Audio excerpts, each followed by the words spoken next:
Language is the medium of communication, and to communicate with the computer, we need a common language. We call it computer language, a language that computer can understand. Let us learn about computer languages. If people want to talk to each other, they need a common language that both of them can understand. If one person speaks Hindi and the other person speaks English, both of them can't understand each other's language. How will they communicate? They need an interpreter who can interpret for both of them.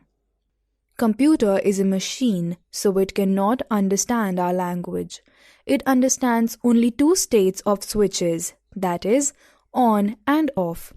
Switch on is represented by a code 1, while switch off is represented by code 0.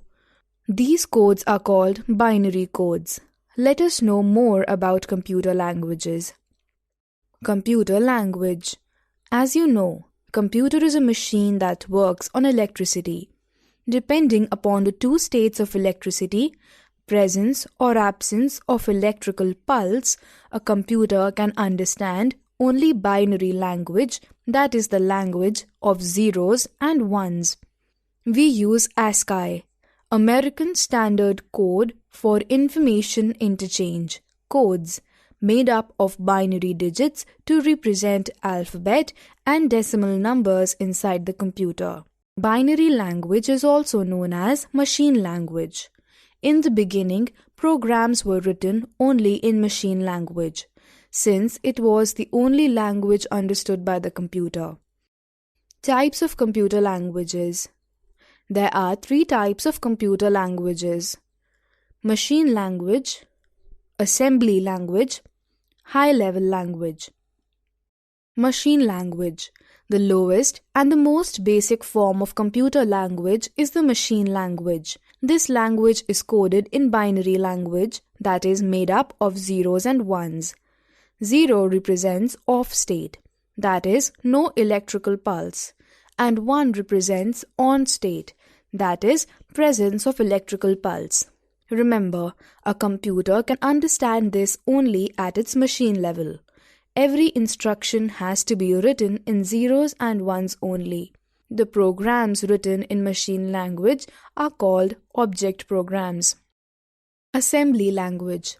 Coding a program in binary form was very tedious. To overcome the difficulties of writing machine codes, assembly languages were developed in 1950s. These languages used symbolic codes called mnemonics to write any instruction. A mnemonic is a short name given to an instruction. For example, sum for addition and sub for subtraction. The program written in assembly language has to be translated into machine language, and then only it can be executed by the computer.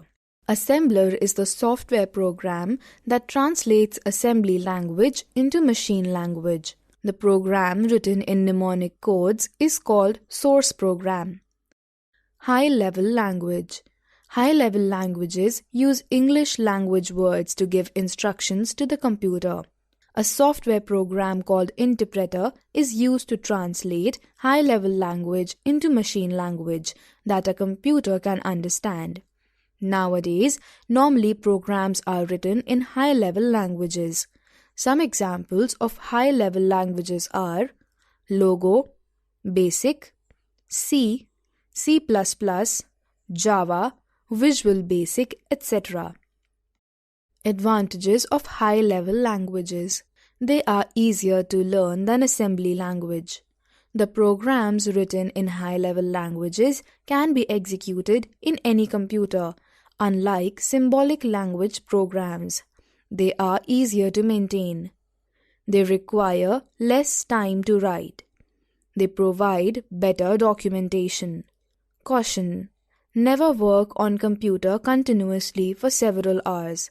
Take a short interval of 5 to 10 minutes after working each 30 minutes. Some important terms. Program. It is a set of instructions given to a computer in a computer language. Software. It is a set of program which enables the computer to obtain the solution of a problem. Assembler. It is a program which is used to translate programs written in assembly language into machine code. Compiler. A compiler translates a program written in high-level language to executable machine language program. That is the object program. The object program is generated and executed to get the desired result.